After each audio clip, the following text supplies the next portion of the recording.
প্রিয় চাকরি প্রত্যাশী বন্ধুরা, আসসালামু আলাইকুম। আশা করি আল্লাহর রহমতে আপনারা সকলে ভালো আছেন। তো ইতিমধ্যে আপনারা দেখতে পারছেন গণপূর্ত অধিদপ্তরের নতুন নিয়োগ বিজ্ঞপ্তি প্রকাশিত হয়েছে 27 জুলাই 2026 খ্রিস্টাব্দ তারিখে। তো সাধারণত 20 থেকে 13 থেকে 20তম গ্রেডভুক্ত অর্থাৎ অষ্টম শ্রেণী, এসএসসি, এইচএসসি, অনার্স, স্নাতকোত্তর, ডিপ্লোমা, আলিম, ফাজিল, কামিল যারা পাশ করছেন সকলে আবেদন করতে পারবেন এই নিয়োগে। তো এই নিয়োগ বিজ্ঞপ্তিতে সাধারণত 177টি আর কি লোক নেবে। তো এই নিয়োগ বিজ্ঞপ্তি সংক্রান্ত এ টু জেড বিষয় আজকের এই ভিডিওটিতে তুলে ধরবো।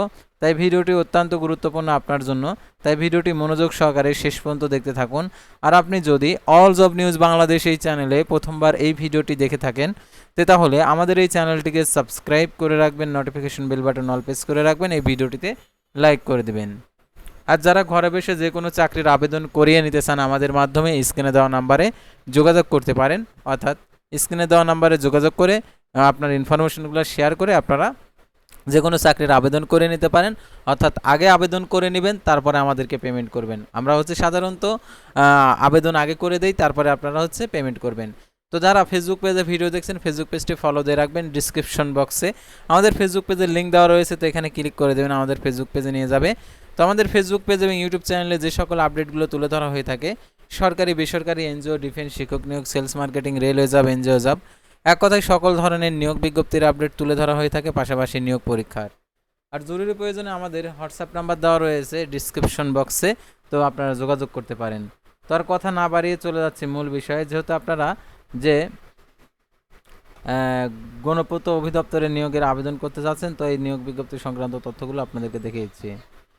তো প্রথমে রয়েছে দেখতে পাচ্ছেন গণপূর্ত অধিদপ্তরের অধীনে সেট অপভুক্ত 13 থেকে 20তম গ্রেডে 137 শূন্যপদে সরাসরি জনবল নিয়োগের নিমিত্তে দৈনিক পত্রিকা নিয়োগ বিজ্ঞপ্তি প্রকাশ প্রসঙ্গে অর্থাৎ প্রকাশ করেছে পত্রিকাতে বাংলাদেশ প্রতিদিন, দৈনিক ইত্তেফাক, তারপর দ্য ডেইলি স্টার। তো দৈনিক পত্রিকার একদিনে প্রকাশের জন্য একটি পাতায় 3 সেট এত দ্বারা সংযুক্ত জরুরি ভিত্তিতে প্রয়োজনীয় ব্যবস্থা গ্রহণের জন্য নির্দেশক্রমে প্রেরণ করা হলো। তো দেখতে পাচ্ছেন এখানে যে প্রথম পাতায় দেখতে পাচ্ছেন গণপূর্ত অধিদপ্তরের যে সরকারি নিয়োগ বিজ্ঞপ্তি এটা। আর আপনারা অনেকে আছেন যে নিয়োগ বিজ্ঞপ্তিটা আর কি সরকারি না বেসরকারি, এটা সরকারি। আর এটা বাংলাদেশি স্থায়ী নাগরিক পুরুষ ও মহিলা উভয়ে আবেদন করতে পারবে যাদের 18 থেকে 32 বছরের মধ্যে বয়স রয়েছে। আর 27 জুলাই 2026 খ্রিস্টাব্দ তারিখে প্রকাশিত করেছে। তো দেখতে পাচ্ছেন প্রথমে স্টানো গ্রাফার, স্টানো কাম কম্পিউটার অপারেটর 13তম গ্রেড 11,000 টাকা থেকে 26,590 টাকা কোনো স্বীকৃত বিশ্ববিদ্যালয় হতে। দ্বিতীয় শ্রেণীর সমান সিএপিতে স্নাতকোত্তর ডিগ্রি, কম্পিউটার ব্যবহার দক্ষতা বাংলা ইংরেজিতে 60 টিভিতে প্রতি মিনিটে যথাক্রমে 50 শব্দ এবং 80 শব্দ, কম্পিউটার টাইপিংয়ের গতি সর্বনিম্ন গতি প্রতি মিনিটে বাংলা ও ইংরেজিতে যথাক্রমে 25 এবং 30 শব্দের গতি থাকতে হবে। তো তারপরে দেখতে পাচ্ছেন ইমাম, পদের সংখ্যা 3টি, 10,200 টাকা থেকে 24,680 টাকা বাংলাদেশ মাদ্রাসা শিক্ষা বোর্ড হইতে কামিল অথবা কওমি মাদ্রাসার হইতে দাওরায় হাদিস এবং যে কোনো বিশ্ববিদ্যালয় হইতে আরবিতে ইসলামিকে যে কোনো স্নাতকোত্তর ডিগ্রি, হাদিস ও ফিকাহ সহ শাস্ত্রের যথেষ্ট জ্ঞান অধিকারী হতে হবে, কিরাত পালে দক্ষতা সুন্নতের অনুসারী। তারপর বিবাহিত হতে হবে, অর্থাৎ বিবাহিত হতে হবে। ধর্মীয় ও সামাজিক বিষয়ে লেখার এবং বলার যোগ্যতা সম্পন্ন প্রার্থীদের অগ্রাধিকার 25 থেকে 40 বছরের মধ্যে বয়স। তারা দেখতে পাচ্ছেন স্টেনোটাইপিস্ট কাম কম্পিউটার অপারেটর 14তম গ্রেডের 10,200 টাকা থেকে 24,680 টাকা বেতনের পদের সংখ্যা 6টি। কোন স্বীকৃত বিশ্ববিদ্যালয় হইতে যে কোনো বিষয়ে হইতে দ্বিতীয় শ্রেণীর সমান সিএপিতে স্নাতক ডিগ্রি, কম্পিউটার ব্যবহারের দক্ষতা, কম্পিউটার বাংলা ইংরেজিতে দেখতে পাচ্ছেন 60 লিপিতে 45 এবং 70 শব্দের গতি এবং টাইপিংয়ে 25 এবং 30 শব্দের গতি। আর এটার জন্য দেখতে পাচ্ছেন জনপ্রশাসন মন্ত্রণালয়ের অনুযায়ী বয়স 18 থেকে 32 বছরের মধ্যে হতে হবে। নকশাকার 9,700 টাকা থেকে 23,490 টাকা পদের সংখ্যা 36টি।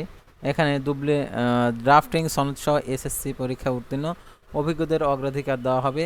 18 থেকে 32 বছরের মধ্যে হতে হবে। তারপর ভিটি অ্যাটেন্ডেন্ট 9,700 টাকা থেকে 23,490 টাকা পদের সংখ্যা 3টি। মাধ্যমিক উচ্চ মাধ্যমিক শিক্ষা বোর্ড হইতে এসএসসি বা সমান পরীক্ষা উত্তীর্ণ সরকার স্বীকৃত ভোকেশনাল ট্রেনিং ইনস্টিটিউট টিটিসি হইতে ইলেকট্রিশিয়ান কোর্স উত্তীর্ণ, বয়স 18 থেকে 32 বছরের মধ্যে হতে হবে। তারপরে দেখতে পাচ্ছেন 6 নম্বর অফিস সহায়ক এমএলএসএস 8,250 টাকা থেকে 20,010 টাকা পদের সংখ্যা 123টি। কোনো স্বীকৃত বোর্ড হইতে মাধ্যমিক স্কুল সার্টিফিকেট অর্থাৎ এসএসসি পাস। আর এটার জন্য দেখতে পাচ্ছেন জনপ্রশাসন মন্ত্রণালয় 24/9/2019 খ্রিস্টাব্দ তারিখে মন্ত্রণালয়ের বিভাগের সংযুক্ত অধিদপ্তর পরিদপ্তর দপ্তরের কমন পদে নিয়োগ বিধিমালা 2019 তফসিলি 5 অনুযায়ী গৃহীত পরীক্ষা উত্তীর্ণ, বয়স 18 থেকে 32 বছরের মধ্যে হতে হবে। মোট পদের সংখ্যা 177টি। উপরে উল্লেখিত পদের সংখ্যা বাংলাদেশের সকল জেলার প্রার্থী আবেদন করতে পারবেন। আর দেখতে পাচ্ছেন বিভাগীয় প্রার্থীদের ক্ষেত্রে 2 বছরের চাকরির নিয়োজিত থাকতে হবে এবং বিভাগীয় প্রার্থীদের বয়স 40 বছর পর্যন্ত শিথিলযোগ্য। গণপূর্ত অধিদপ্তরের সেট আপ ভুক্ত পদে মাস্টার রুল ওয়ার্কসার্স অস্থায়ী নিয়মিত ভাউচার আউটসোর্সিং ব্যতীত কর্মরত কর্মচারীগণ আর কি বিভাগীয় প্রার্থী হিসাবে গণ্য হবে। তো দেখতে পাচ্ছেন এখানে আবেদনের ক্ষেত্রে মৌখিক পরীক্ষার সময় সকল সনদের মূল কপি প্রদর্শন করতে হবে। আর অবশ্যই প্রার্থীর স্থায়ী ঠিকানা প্রমাণক হিসাবে ইউনিয়ন পরিষদ চেয়ারম্যান, পৌরসভা মেয়র কর্তৃক নাগরিকত্ব সনদপত্র আর অনলাইন আবেদনপত্র পূরণ ও পরীক্ষার ফি জমাদানের শুরুর তারিখ দেখতে পাচ্ছেন। পরীক্ষা অংশ ইচ্ছুক প্রার্থীগণকে pwd.teltok.com ভিডিও ওয়েবসাইটে গিয়ে আবেদনপত্র পূরণ করবেন। আবেদনের সময়সীমা নিম্নরূপ: অনলাইন আবেদনপত্র পূরণ ও পরীক্ষার ফি জমাদানের শুরুর তারিখ 2/8/2026 সকাল 10টা। অনলাইন আবেদনপত্র জমাদানের শেষ তারিখ 31/8/2026 বিকেল 5টা। উক্ত সীমার মধ্যে ইউজার আইডি প্রাপ্ত প্রার্থীগণ অনলাইন আবেদনপত্র সাবমিট করা হলে 72 ঘন্টার মধ্যে SMS এর মাধ্যমে পরীক্ষার ফি জমা দিতে পারবেন। আর আবেদনপত্রে 300x300 পিক্সেল ছবি এবং 300x80 পিক্সেল স্বাক্ষর আপলোড করবেন এবং এর সাথে ছবির সাইজ 100 কপি, স্বাক্ষরের সাইজ 60 কপি হতে হবে। আর অনলাইন আবেদনপত্রের পূরণকৃত অ্যাপ্লিকেশন কপিটি রঙিন প্রিন্ট করে সংরক্ষণ করবেন। আর অ্যাপ্লিকেশন কপিতে একটি ইউজার আইডি দেওয়া থাকবে, সেই ইউজার আইডি ব্যবহার করে টেলটক প্রিপেড মোবাইল নম্বরের মাধ্যমে আর কি টাকা প্রদান করতে হবে পরীক্ষার ফি বাবদ 2টি SMS এর মাধ্যমে। 1 থেকে 5 নং ক্রমিক নং পাওয়ার জন্য 112 টাকা, 6 নং ক্রমিক নং পাওয়ার জন্য 56 টাকা।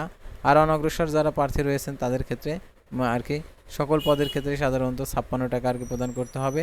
আর দেখতে পাচ্ছেন এখানে বিশেষভাবে উল্লেখ্য যে অনলাইন আবেদনপত্র সকল অংশ পূরণ করা হলে যদি পরীক্ষার ফি জমা না দেওয়া হয় 72 ঘন্টার মধ্যে, তাহলে আবেদনপত্রটি বাতিল হয়ে যাবে, অর্থাৎ 72 ঘন্টার মধ্যেই টাকা প্রদান করতে হবে।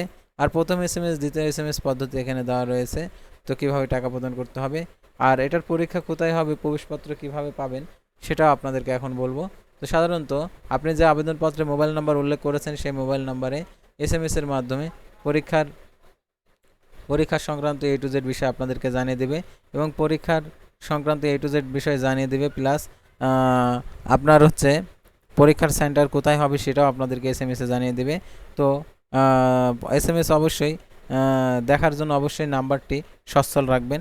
আর নাম্বারে যে SMS এর মাধ্যমে যে তথ্যগুলো প্রেরণ করবে অবশ্যই সেই তথ্য অনুযায়ী সকল কার্যক্রম পরিপূর্ণ করবেন। তো আশা করি আপনারা এই নিয়োগ বিজ্ঞপ্তি সংক্রান্ত তথ্যগুলো জানতে এবং বুঝতে পারছেন। তো পরবর্তী ভিডিওতে আবার কোনো নতুন জব সার্কুলার নিয়ে আপনাদের সামনে হাজির হব। সে পর্যন্ত সবাই ভালো থাকবেন, সুস্থ থাকবেন। আর অবশ্যই আমাদের স্ক্রিনে দেওয়া নাম্বারে শুধুমাত্র চাকরির আবেদন করার জন্য যোগাযোগ করবেন। আর অবশ্যই যারা আমাদের ফেসবুক পেজে নতুন দর্শক রয়েছেন ফেসবুক পেজটি ফলো দিয়ে রাখবেন, ইউটিউব চ্যানেলটি সাবস্ক্রাইব করে রাখবেন। আল্লাহ হাফেজ।